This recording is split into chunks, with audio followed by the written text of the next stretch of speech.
Afternoon, everyone, and welcome to the reconvening of the Higher Education Committee for our governor's message for our Board of Regents. This meeting is being streamed live on YouTube, and in the likely event that we must abruptly end the hearing due to technical difficulties, the committee will reconvene to discuss any outstanding business at 1 p.m. on April 25th in this room 225. And a public notice will be posted on the legislature's website. And for anyone participating remotely, which I know we don't have, so I will skip that, but know that testifiers will be limited to 1 minute.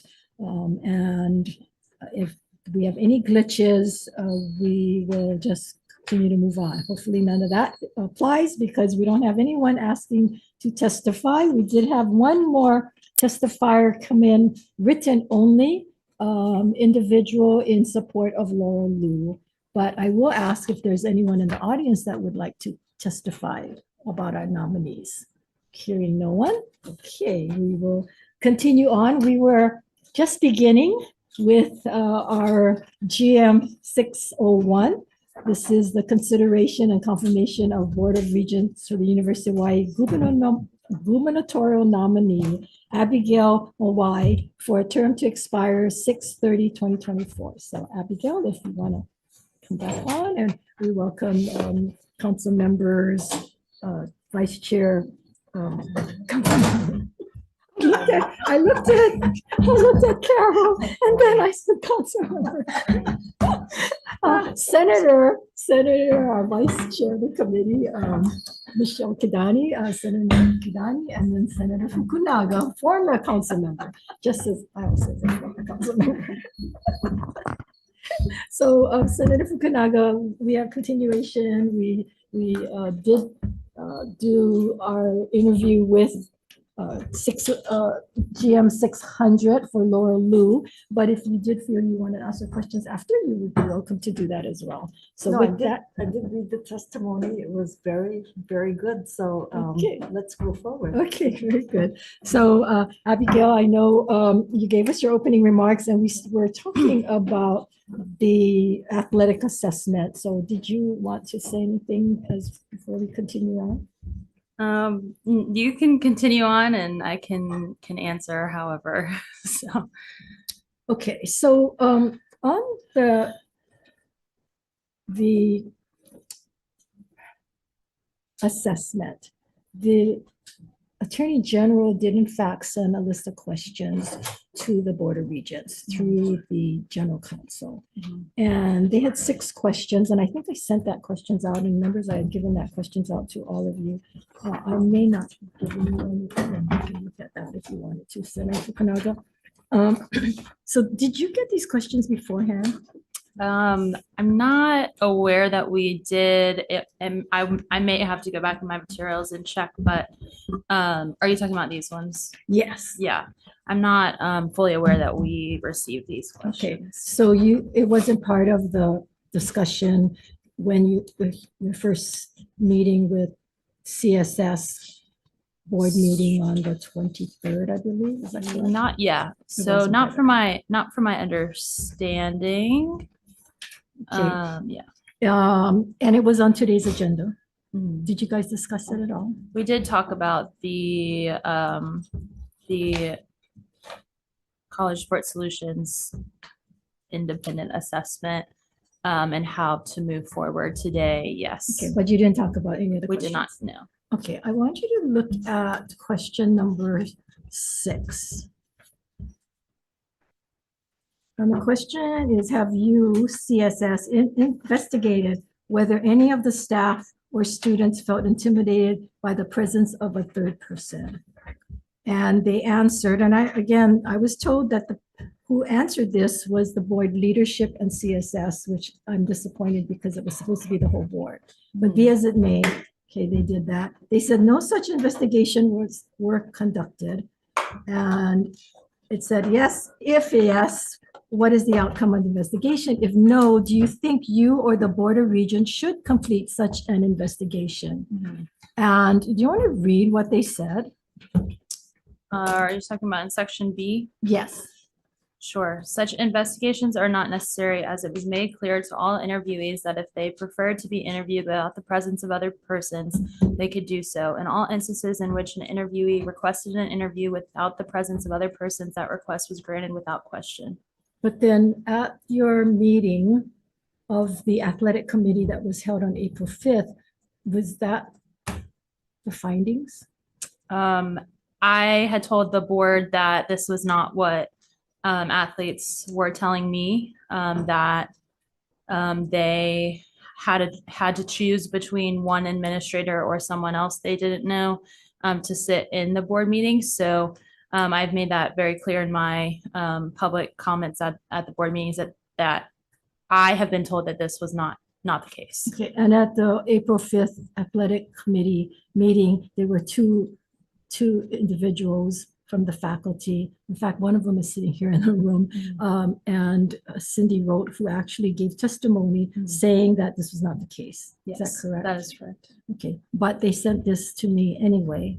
And I just want you to know that this was sent to me on April 11th. Okay. Your athletic meeting was held on April 5th. The people who answered this is the leadership. The leadership includes the president, the chair of the board, and the vice chair, both of whom were at the April 5th meeting, correct? Yes. Because I watched them. They even participated Yes. in this. And yet they send this question and answer that no investigation is needed. What's your thoughts on that?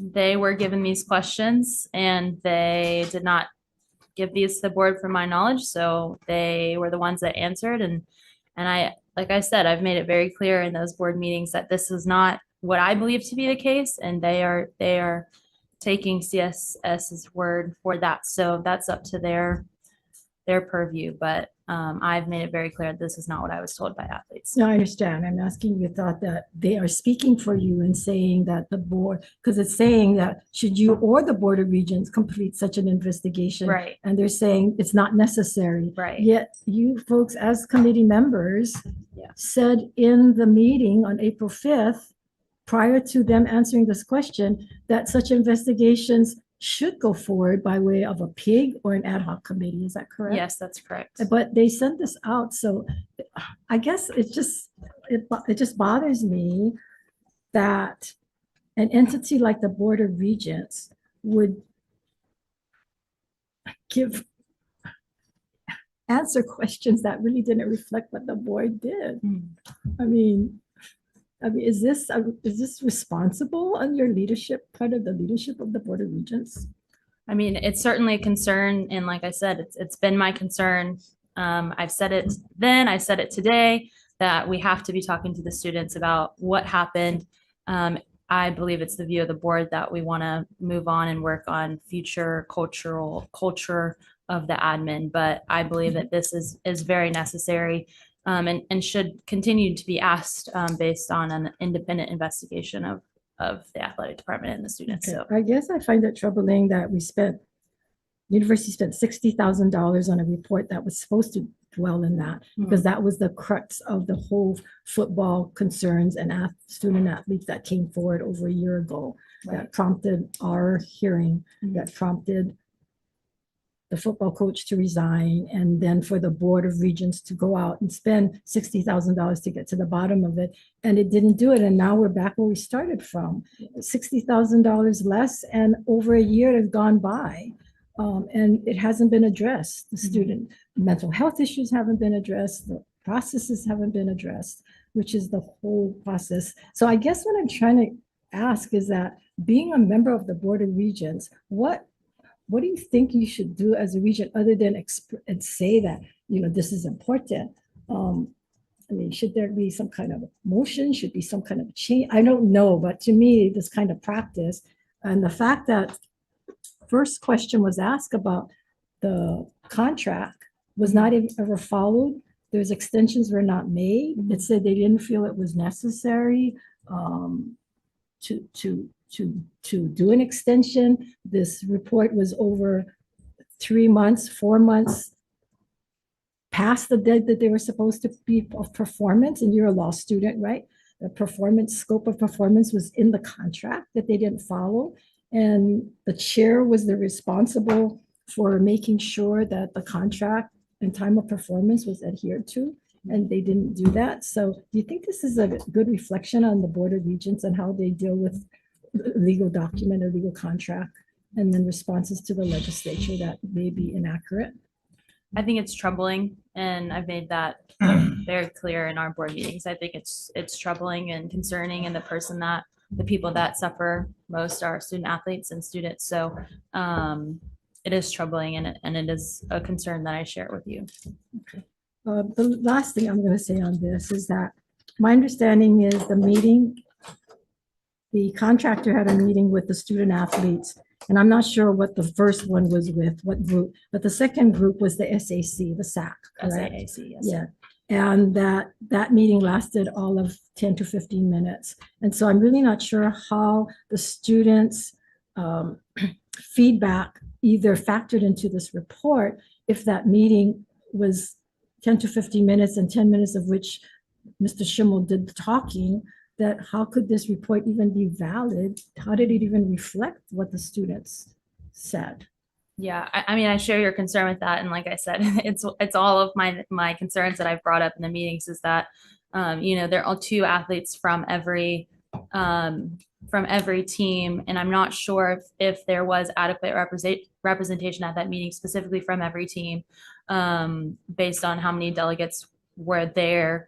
And to have 10 to 15 minutes to do a thorough investigation or a thorough interview on the way that student athletes feel about their admin, like I said, is concerning, and it's been and is continually one of my goals being on this board and being a former student athlete, to shed light to what student athletes feel is actually going on, not just in this investigation, but in a broader sense in the administration. So yeah, it is concerning, and it's something that I hope that we can continue to have these conversations. I hope that we can continue to provide spaces for student athletes to feel comfortable to come and talk to us as a board. But this is concerning, and the overall lack of the board to want to really hear from students, from my understanding, is a major concern, and one that I am very unhappy with. So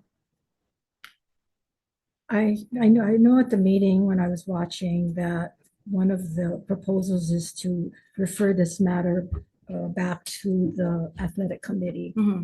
And that the concern you raised was that the students may not want to be in a public forum because they feel that their scholarships could be in jeopardy and there could be retaliation. Mm-hmm.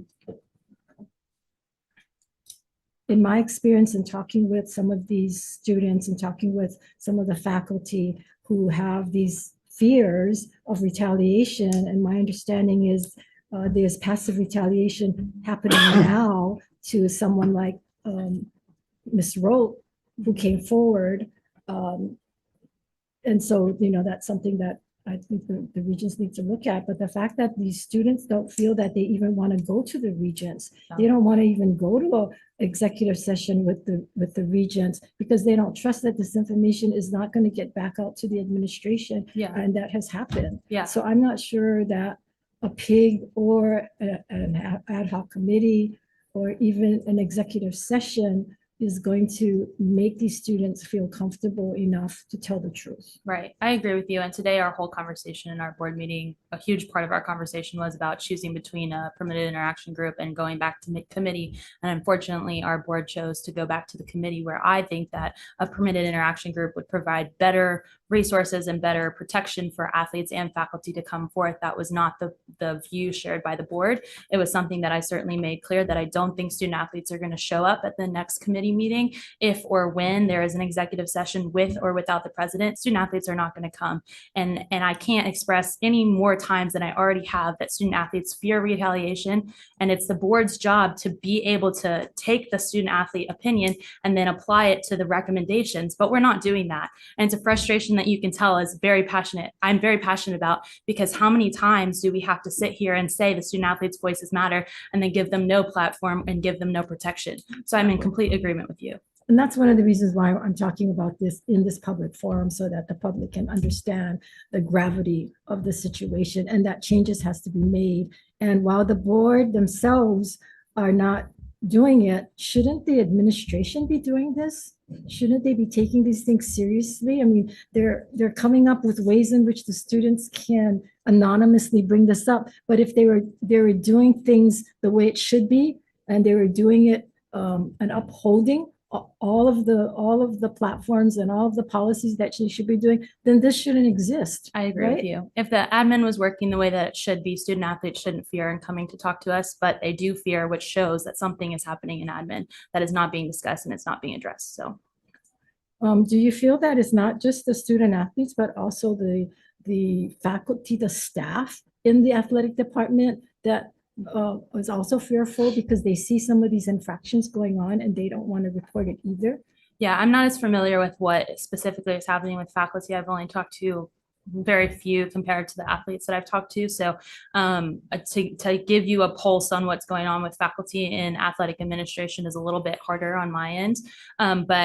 But based on this admin and the way that they've handled this, I would not be surprised if there's faculty that is unwilling to speak or unwilling to come forth based on, retaliation, fear of retaliation or demotion or being fired or whatever it may be. So based on this administration, I would not be surprised.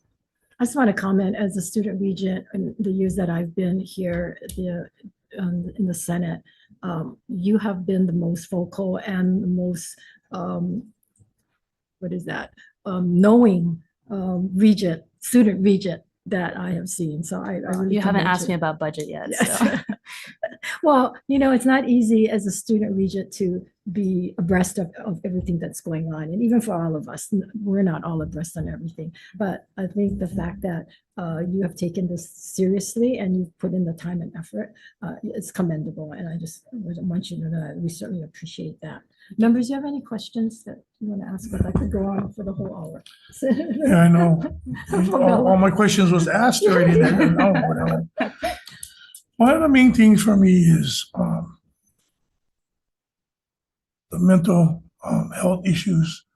Not only, of course, with our student athletes, but do you think that this is being addressed, being taken as serious as we know it should be? But do you think that the region, I don't know all the region people, so don't mind me to ask, because I don't go in. When I'm watching the video, I'm only listening to them talk. So I'm not sure on how the diverse of the female and male presence of regions. And the reason why I say this is because when it comes to mental health, men and women treat it differently. They respond differently. Their compassion is differently. Unless something happens to them, as I'm speaking as a male, yeah, unless this happens to them and they witness something. Other than that, they're just men. And sorry to say, that's how men act. Really, when I'm listening to Senator Kim and the questions that she's asking you, do you think that going forward, that this region is going to be able to have the sympathy and the empathy of how difficult to be a student athlete and not feeling safe, not only in school but as an athlete? You think going forward that this region can come around and start implementing this, or we need to have something more inputted by working with the governor and this legislation to really drastically change stuff? I don't know how, I'm still new, but something that I'm hearing more so is that the students are not feeling safe, or they're not feeling that their voices are being heard when it comes to their mental health issues and their personal safety. Mhm. Do you think that as we go forward as this region, they're going to be able to understand, or what this is just going to blow in the wind, and as Senator Kim brings it up again, and they're just going to forget about it? Are you talking about the Board of Regents as a whole right now? As our Yeah, current and how makeup? everything was happening, because I seen the video. Yeah. I got to watch the video in April, and I seen how it was being conducted. I don't think any court in the world with criminals would be able to have a hearing like that, but only at the university. It's very troublesome that we have people that is probably being accused of the crime sitting in the hearing and saying that is an open hearing for the athletes, but really, really it's not, Mhm. is to see and make intimidations by the person. Like I'm a big guy. If I go to a meeting and we have some kind of confrontation and I sit there, just by my presence, it comes off as aggressive. Mm. Now imagine now you have a status of being a faculty person or a leader inside sports. How do you think these guys are gonna be able to react? And you're Yeah. thinking that now they're not even doing a thorough investigation. Mm. How is it gonna be fair going forward? So I just wanted to know on the Yeah. fairness, because I really was concerned on how the meetings was being conducted and Yeah. how the administration, like I said, the leadership of the university didn't see that it was a problem Yeah. going forward. Yeah, so I'll go back to what you first said about mental health and specifically with student athletes. You know, there was a conversation that we had at our meeting about one of our meetings in the past about student athletes and the mental health issues. And I would agree with Jeff Schimmel, the one that did our investigation, that the mental health issues that athletes are facing are not just specific to UH. They are nationally across the board because there is a certain pressure that student athletes face. And what I'd said in the board meeting, and I'll say here today, is that, you know, even the field of psychology recognizes this. That's why we have sports psychologists that are, you know, not just they specifically deal with these pressures that athletes deal with. And I can say most of my time as an athlete, I saw a sports psychologist because it's that helpful, because they understand that pressure.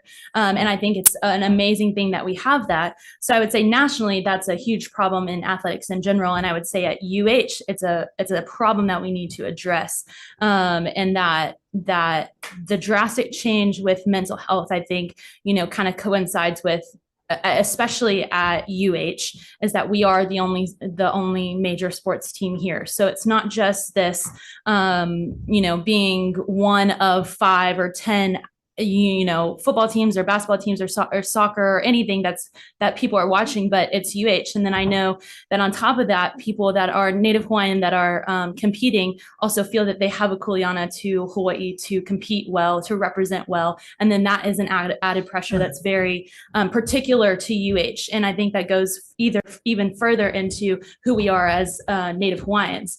And so I would say for athletes at UH, I think there should be a directive to provide for them, not just because of the national trend of mental health issues, but very specifically what our athletes face here at UH, to have those resources. And I think it is necessary. And I think that we should work to expand. And I'm not exactly sure on all of the initiatives that the athletic department has currently undertaken. I do know that they have tried and they are seeking, from my understanding and talking to some athletes and friends, that they're trying to add more mental health counselors that are directly for athletes, whether or not they're sports psychologists or general psychology, I think should be looked at, and we should make the best effort to provide them sports psychologists, but at the very least providing them with, you know, specialized care, because it is something different to be just a student and just a student athlete. And I've made that distinction very clear in our board meetings. So.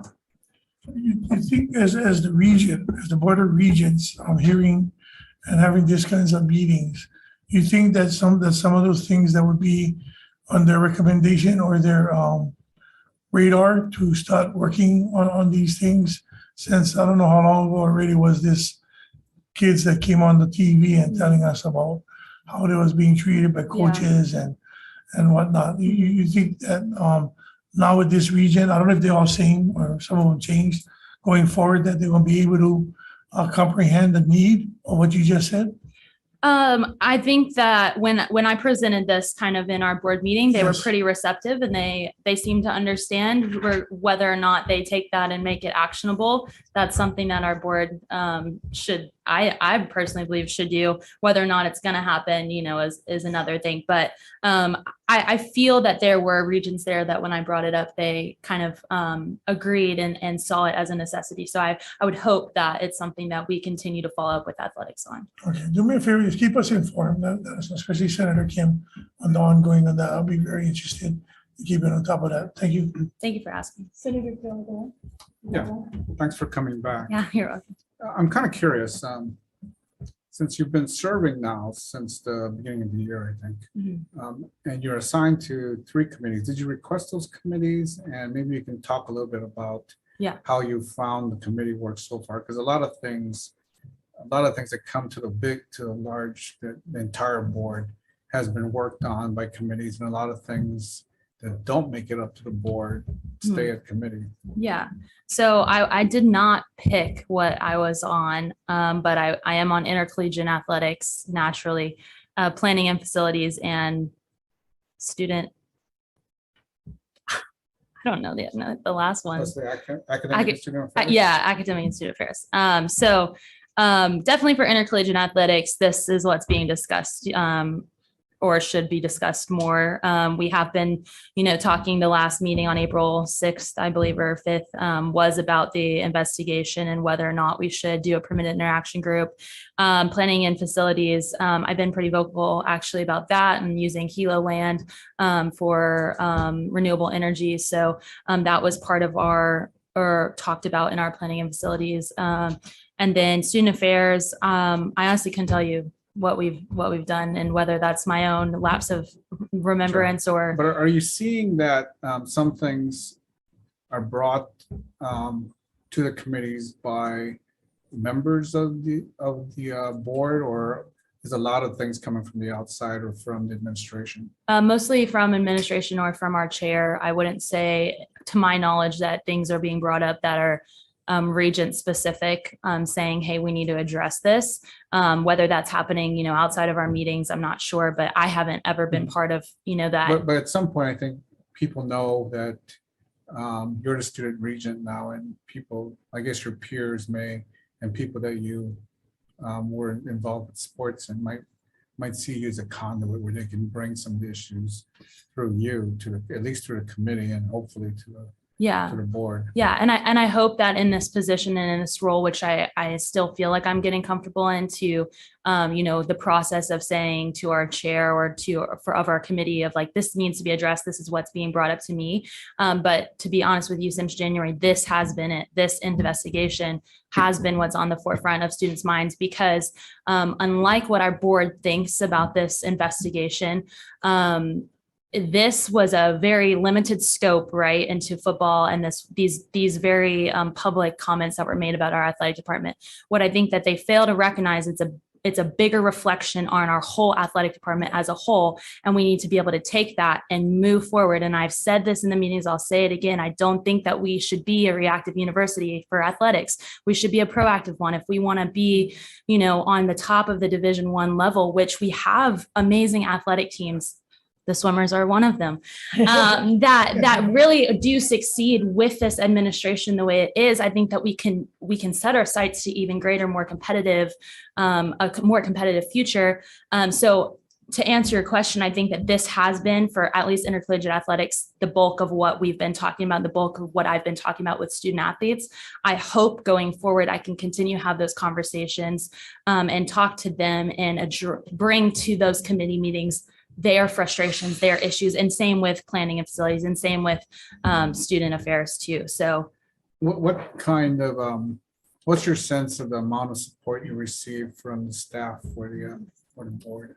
From the staff, which specific, like administration? If you're looking for information, whether it's from the administration itself or I think the board has a limited number. Yeah. So when I've had questions or when I've done, I do a lot of the research on my own. I, for some reason, enjoy it. But when I do have questions or need that legislative history or the history of the board meetings when I wasn't there, they've been pretty proactive in getting that to me in a timely manner.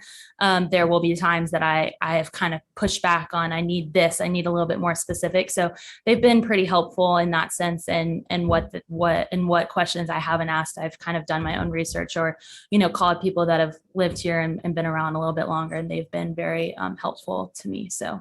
Okay. Thank you, Chair. Any other questions? I don't have a question more than I have a statement, Madam Chair. After listening to Abigail and Laura, and this is not the first time I felt like our board has failed us, failed the students, failed the university, failed the legislature. And I think I don't know how often the nominations for board chairs are taken But I think it's time that we call for a removal of the chair of the Board of Regents and ask for a vote to replace him. I second the motion.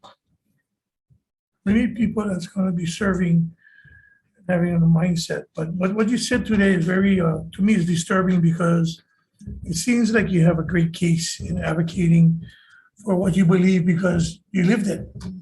And to have that kind of mindset and not worrying about, because one of my questions was, speaking to the legislation or the legislators, of worrying about retaliation or you already answered that question by saying when you're looking for investigation, they open up to you and you do your own due diligence. But I feel the same way. I just feel that I didn't want to blame everybody at the region, but it's leadership.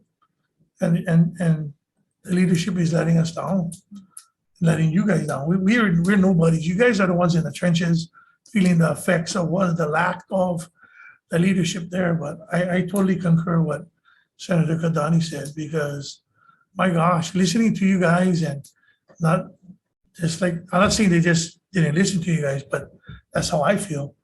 You know, not having further the investigation with all the evidence. You know, I mean, I always make reference to Stevie Wonder could have seen the evidence clearer, right? But, you know, I'm just saying that. I mean, I'm so, surprised. Well, So, that is thank you, not the Senator. subject of our committee, unfortunately or Thank you, Senator. fortunately. We are here for the Please don't be a nomination. Stevie Wonder. Let me ask you, did the board ask who set the policy that these three individuals, so-called three individuals, Mr. Joe Matsunaga, the FAR, and someone from HR, I can't remember the person's name, who actually appointed them to sit in on these, selected them to sit on Yeah, these boards? so what I asked Jeff Schimmel was, and his response to me was that he was not aware that someone was required to sit in, and he was told by admin that they were there to make, the faculty or students Right. feel comfortable. But somebody had to physically, I don't them know out. who that was specifically, So- but I know that the athletes were told. but shouldn't that question be asked? Because this was a board-driven project. This was a board-driven assessment to assess what went on with the student athletes and why all of this came to pass. And part of it was an assessment of the administration and the athletic director and how they handled everything, right? So if that's the case, then shouldn't it have been the board that if they were going to have somebody sit in, be selected, and not the administration? Because it appears that it was the administration that selected these individuals. Mhm. So then it goes back to the whole point that anybody who was interviewed didn't feel like they could say truly what they felt because they had a representative from the administration and from the athletic department, Joe Matsunaga, in the interviews. Yeah, that's my understanding. But I don't know the process of, we didn't find this out until that full Right. report was But I think given to us. You And should know that answer. yeah, so based on, from our very public board discussion today, it's not going to be something that the board continues to dwell on and we're moving forward. But I myself have some questions about this investigation. I think that's worth considering and asking those tough questions, even in retrospect, because I think it points to a greater issue that we're having in athletics. So. And I can understand the board wanting to move on. I can understand why the leadership wants to move on because they want to put this behind. But by doing so, we don't get to the bottom of it. And therefore, these kinds of things will happen again in the future because they just wanted to move on, right? And just, they don't want conflict. They don't want anything that don't go along with what they want. And so they want to move on. But I think that this needs to be dwelt upon so it doesn't happen again. So we talked about sports psychologists, we talk about the student mental health, but let's be real about this. Why do the students have these health issues or mental health issues? What is it about that's causing this? Well, what's causing it is the way they're being treated, right? Who are treating them that way? It's either the coaches, it's either people in the athletic staff. So it boils down to the people who are actually interacting with these students. So it's not some boogeyman, it's not some, we talk about the administration, but it boils down to selected individuals who have been placed in these positions that in fact affect our students. And if the right people aren't being selected to be in these positions, that's why we may have this. So it stems down deep in there, and not this general thing. Well, if we allow them to tell us anonymously what's going on, or if we allow them to have psychologists, or we allow them to have access to a counselor, but the problem drills down to individuals who are treating like the football coach and treating these students the way they are.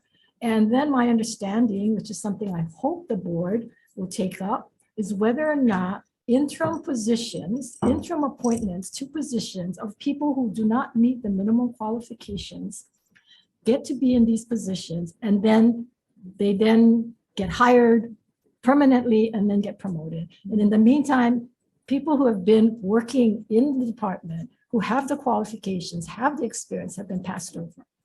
And I know that's been going on, and I hear that's going on. And to me, that is part of the problem. Yeah. Because when these individuals who don't have the minimum qualifications are hand selected and brought into the system to just perpetuate what has been going on all these years. Yeah. And if I'm wrong, I would like to know that. I would say that you're talking from two separate and equally important kind of questions or inquiries. I would say for the first half, in my experience, I would say you're correct in saying that it's not just, admin, but it's definitely more on a deeper level of who's daily interacting with athletes. And that is coaches and coaching staff. And I have been very fortunate, in my time at club swimming to have coaches that show me what true and honest and valuable coaching is. And because of that experience, I was able, as an athlete to say, okay, this is not what's healthy or necessary or needed to help our program, move forward. So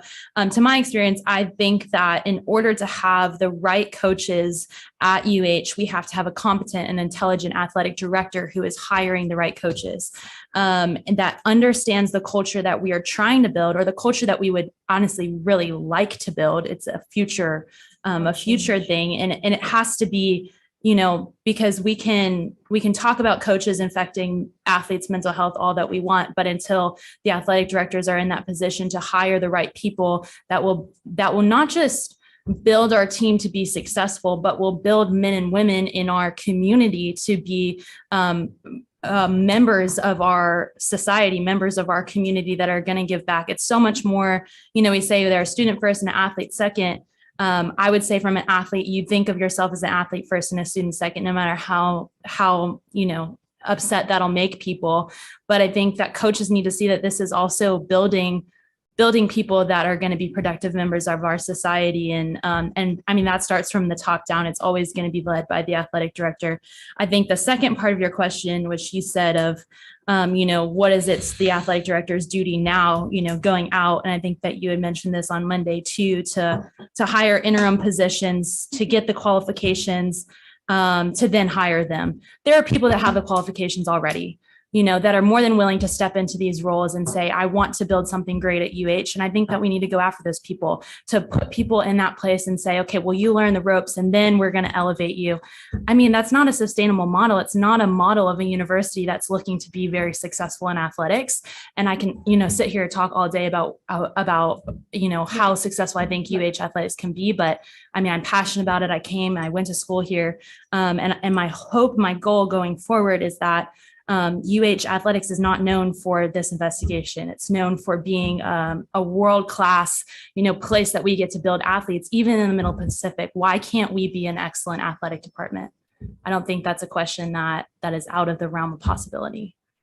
And I bring this up because change will only come by the leadership. And the leadership has to start with the Board of Regents.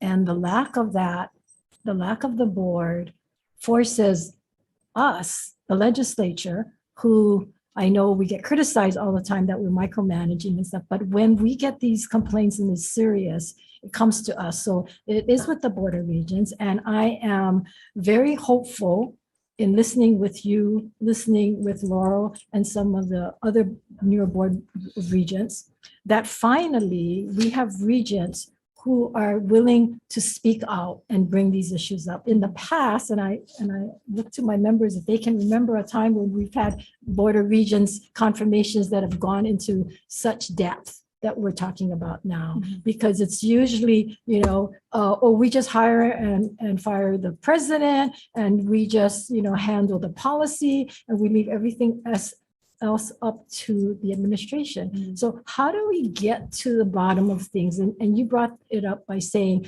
the athletic director. But when you have a process to pick an athletic director that's been criticized already in the media, has been criticized by past coaches and others in the community, that is not a balanced selection committee, that it's not diverse, it doesn't represent the students, there's nobody on there. Then how do we expect to get to the bottom if we end up with somebody that is not going to be willing to make changes and move in that direction? Yeah, I agree with you. I think the first part of leadership starting from the board, I would agree. We should, as a board, be asking the tough questions. We should be doing the work. I do think that there is, and has to be, for practical reasons, time constraints, that separation between what's happening on a day-to-day and how we as a board affect where our university is going in the direction it's going in. But my hope is that going forward, the legislature and the board are not at odds, and that we're working together, because the only people that get hurt or that are at odds are students. So my hope is that we begin to head in the direction where the legislature and the board can work together in partnership for the betterment of students and faculty. And as far as the athletic administration committee goes, I know that the board hasn't been very vocal, or we haven't talked really about the committee at all. And from my understanding, we're waiting for, names to be presented to us. I'm not sure of any other university that's ever put, their own coaches on a committee to hire their boss. I feel like that's pretty interesting. But I would have liked to have an outside, organization that would have done a nationwide search. I think we say this all the time. We want someone that understands the culture. We want someone that understands, what it is to be, to live in Hawaii, to be a Native Hawaiian place of learning. And I think that those things can be taught. What can't be taught, I don't think, is having that leadership ability to lead a Division I team and university. And if that requires us going to all parts of the continent and saying who is most qualified to lead this athletic department, I think that's what we would have been ideal. That's not the position that we're in right now. And so I hope that the committee gets back to us with people that, are competent and intelligent and really care for this university, but we haven't reached that point yet. So But isn't that too late already? And that's the thing, where the regents have always taken that position. Well, let's just wait and see who we get. Let's just wait and see who the selection. And then when it comes up to the Board of Regents, you're not going to reject them. But you might be the minority and then you still get. I'll right? dissent. Yeah, but I'm just saying that it's kind of too late at that point. Yeah, So understand.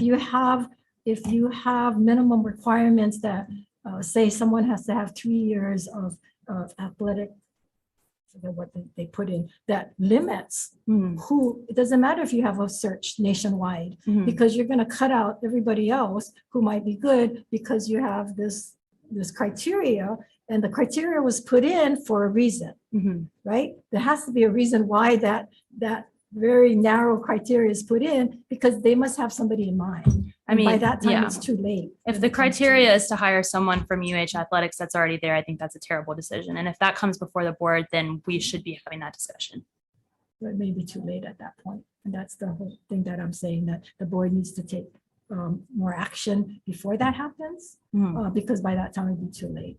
And the only way is that the squeaky wheel has to make the noise in order to get the board members to think. And yes, it's not up to you to to do that, but to hold them accountable and to bring them before you and question them, to me is very part of your oversight. Yeah. And to make sure that it's headed in the right directions, because by the time the selection is made, like in the sense of the West Oahu selection, where the committee unanimously picked one of the two applicants, and the president picked the one that they didn't pick at all.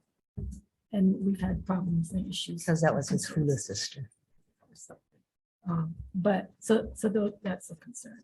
But let me change the subject. You said you are on planning and facilities. Yes. Do you feel that enough priorities have been given to our dormitory facilities? Because, I've watched and I've heard Kelbert Young talk about, oh, the legislature, the Senate didn't give us our priorities. And yet when you look at the priorities does not really reflect what needs to be done. If the priorities was such, then why did we spend $35 million on Chainfield?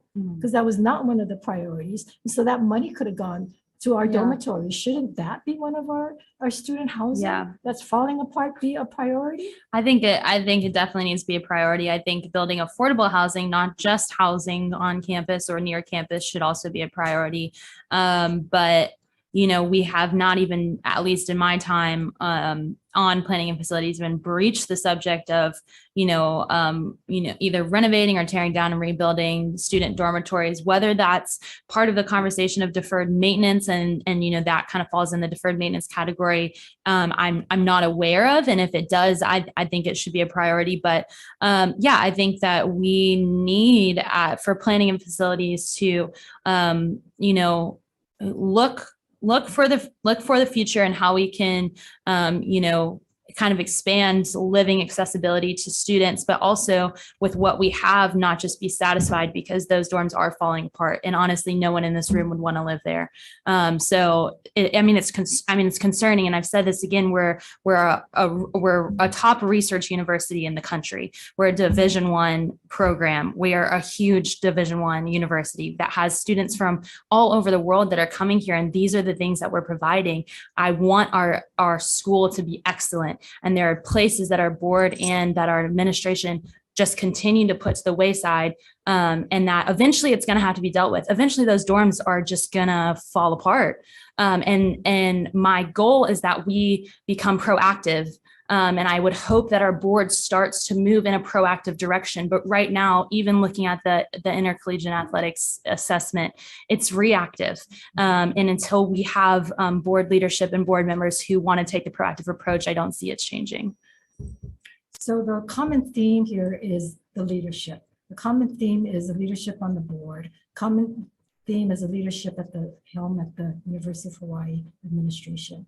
And so, all of these concerns lead to that. And I guess that's where you as a board member and the regents have the oversight. Did you know that $35 million that's going to Chainfield temporarily to increase Chainfield by 5,000 seats to meet the NCAA, that money coming out of the part of it or all of it's coming out of our repair and maintenance? I did. And so because of that, they're not putting it into the dorms. So where's the priorities? Yeah, I wasn't part of that conversation with Chainfield. I think if I had been, my question would have been, why was this not thought about beforehand? The NCAA regulations were there. It's pretty common knowledge for anyone in a Division I university to know that you need to have a capacity for a certain amount to continue to be a Division I university. So my question is, why was that not addressed the first time we considered building or expanding the practice facilities on Manoa's campus? The second thing is, were we even able to hit that mark, with Aloha Stadium? And if we aren't, then is there another model that we should have pursued? But like I said, I wasn't part of that conversation. If I was, I would have been pretty vocal about it.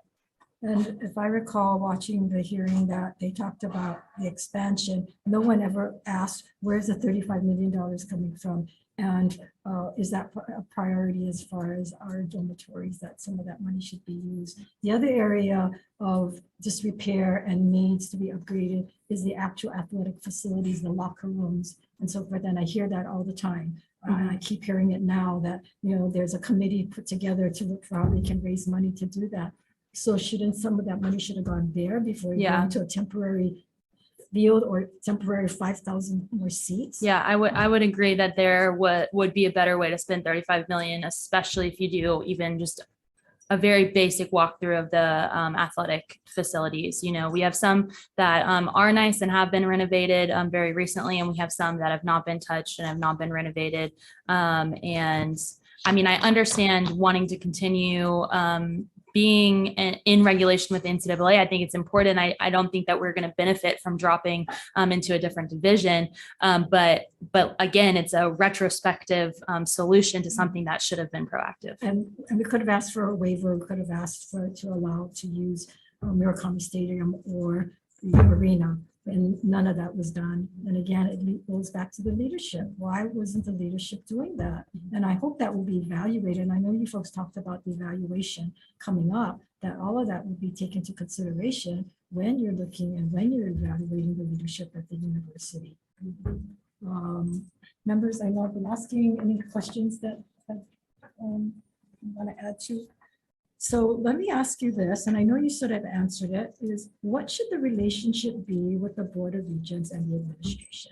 Because it seems as though it's been so much in lockstep in the past. And the president's been allowed to sit in on all executive sessions and meetings and so forth. So what should that relationship be?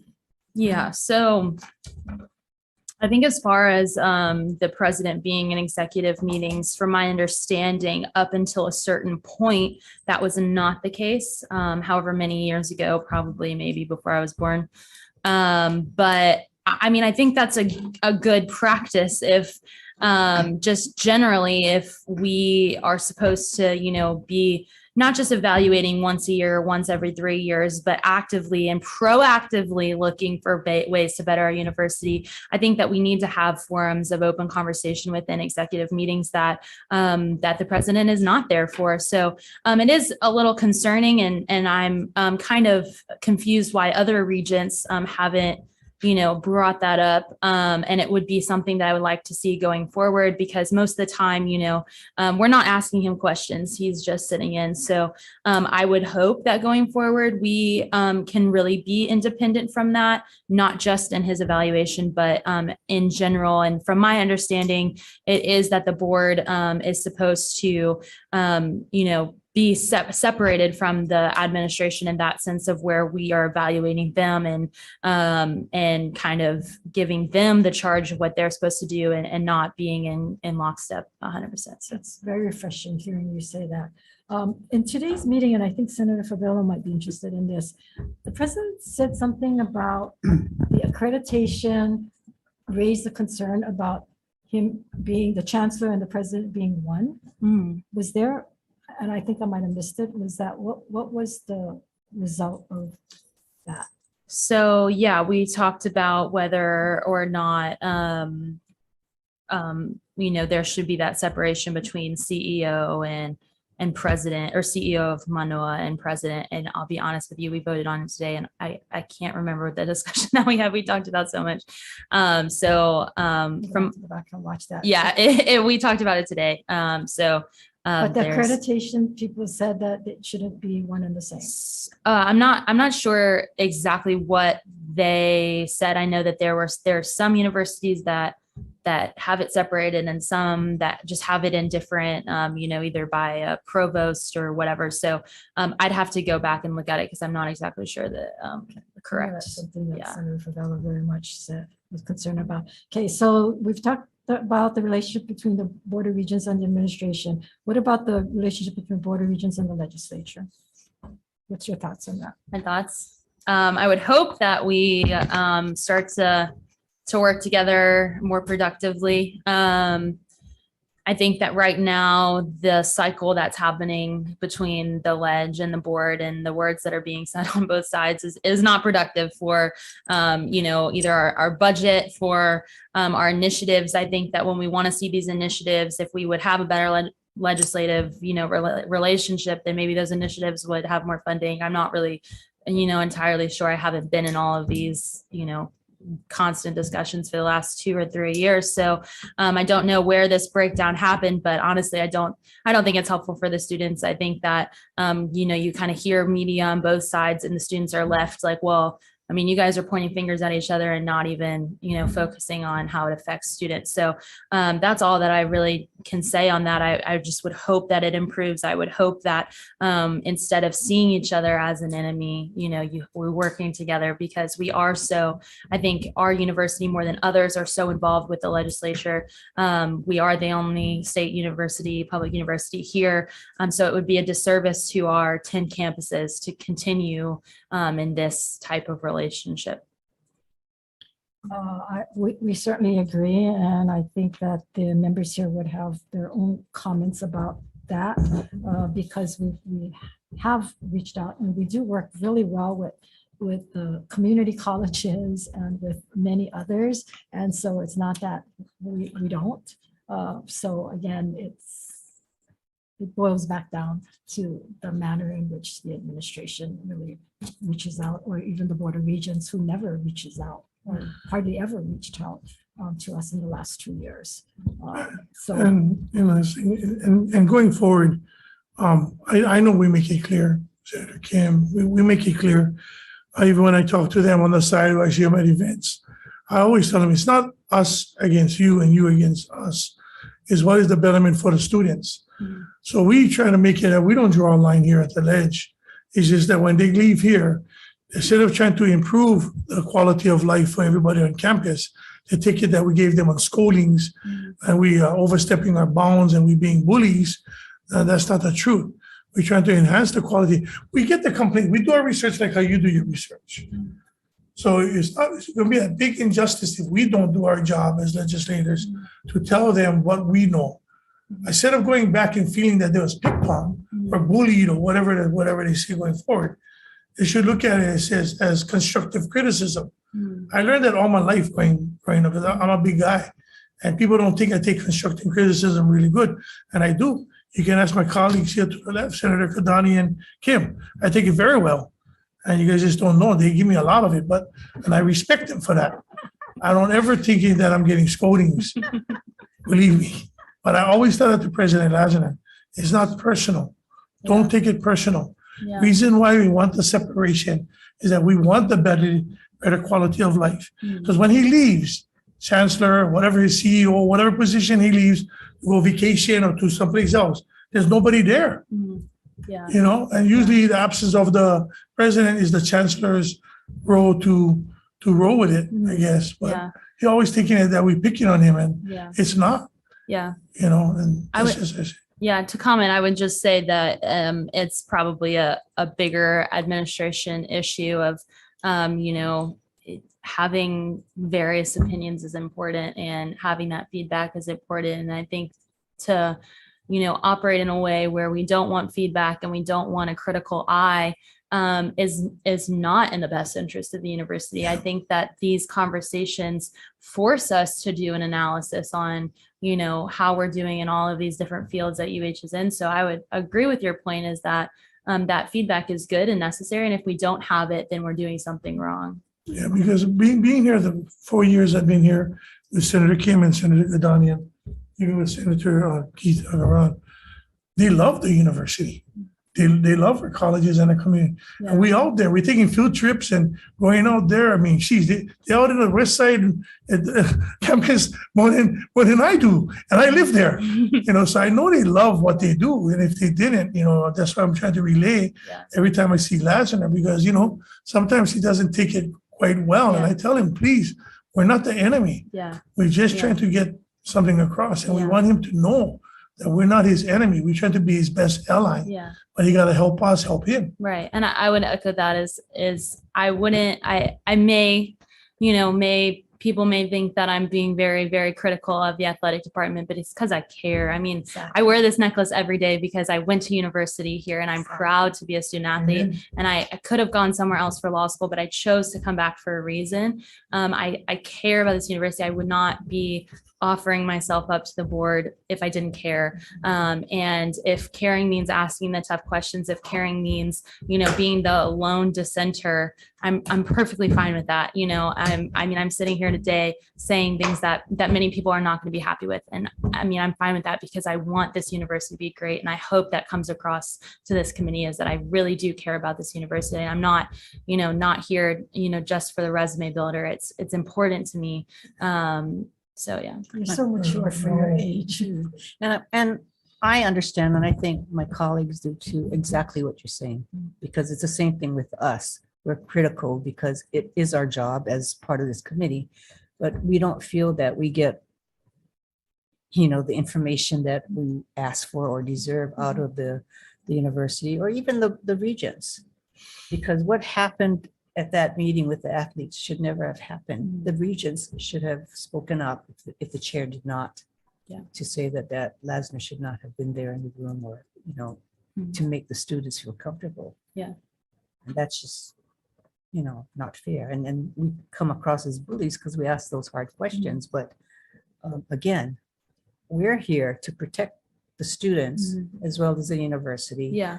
And the cost of what it is for the university and for the students to go Yeah. there. Yeah. And what happens after that, whether we get sued or whatever, because we didn't do our jobs. Yeah. That should be something that the university and the regents care about also. Yeah, I agree. And I think that the athletes wouldn't have,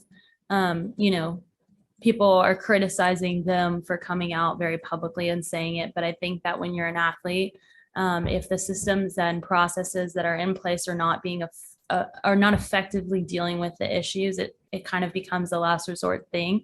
And like, I agree with you, it should have never gotten there because we should have had the processes in place. We should have been proactive in that sense. And we were not. And if we continue to go down this route without change, without, implementing this feedback in a non-critical way, it's going to happen again, and it could be a lot worse. And I don't think anyone in our community, in our ledge, and our admin wants that. So I think that we need to understand that going forward. We need to have that on the forefront of our minds of it can't get any, it can't keep going in this direction. And the regents can also ask for an executive session when they're in meeting, if they have a point that they want to argue about and not make it public. And, that, as far as I know, has never happened when it comes to these critical issues that sometimes we feel in this case was a bad decision, not protective of our students. I have said time and time again that we don't enjoy being critical. We don't enjoy taking up some of the issues. We did not want to do that hearing for the football, but our constituents and the public come and ask us, and it's part of our role. So I keep saying, if the regents will do their job, if the regents will do the oversight, if they will take on these things, and we won't do it.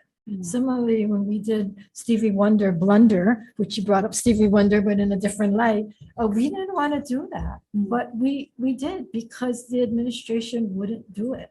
And the Board of Regents didn't react. And so we end up having to do that. And then we get beat up on doing so. You have a very heavy position. I'm not sure how I can state that, but as the student regent, because everything that happens at the university should revolve around our students, and everything affects them.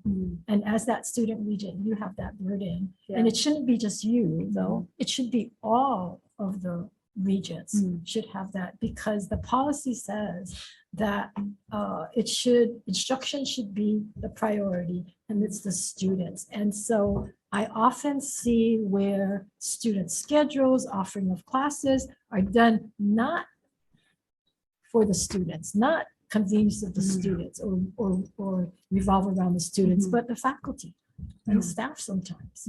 And I think that also needs to be looked at, because it is the students. We're there. The university is there for the students and the undergraduates, especially, because I know a lot of professors would rather work with graduates, but it's the undergraduates that need to have these high-paying, good professors be in the classroom with them. And many times they don't have that opportunity because they have lecturers or or grad assistants and, Yeah. and I'm not saying all the departments, I'm not saying that happens all the time, but it happens a lot. Mhm. And those are areas in which we can improve. Again, we want to improve the experience and the learning for the students, because that's what we're there for and nothing else, right?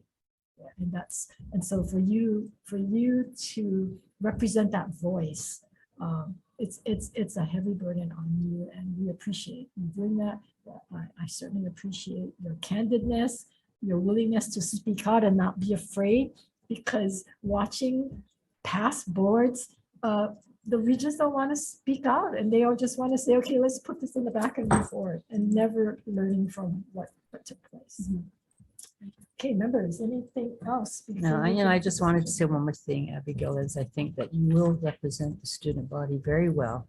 And as we have seen today, your comments, et cetera, is that you do care, and you have lived that on the university, so you know where it all comes from, and we expect no less out of you. Thank you. Thanks for your time. So with that, members, we will go into decision making. I don't think we need to recess. I'm going to recommend that this committee advise and consent. Oh, I'm sorry. We do have Laurel Liu also here. Members, did anybody Yes. want to ask her any questions? No? No, Okay, so our recommendation is to advise and consent on GM 600 for gubernatorial nominee Laurel Liu to a term of expiring 6/30/2027. Any discussion? I just feel that with Ms. Liu as well as with Ms. Abigail, that we are having two very excellent regents, both diverse in what they do and bring those different perspectives as well to the board. And so Chair, I vote aye. For GM 600 to advise and consent, Chair votes aye, Vice Chair votes aye, Senator Fukunaga, Aye. Senator Keith Agaran. Yes. Senator Favela. aye, Measures adopted, Madam Chair. Thank you. And for GM 601, for the confirmation of gubernatorial nominee Abigail Mawai to also term to expire 6/30/2024. Chair votes aye. Chair votes aye, Vice Chair votes aye, Senator Fukunaga. Aye. Senator Keith Agaran. Yes. Senator Favela. aye. Measures adopted, Madam Chair. Thank you very much. Thank you, both of you. Adjourned.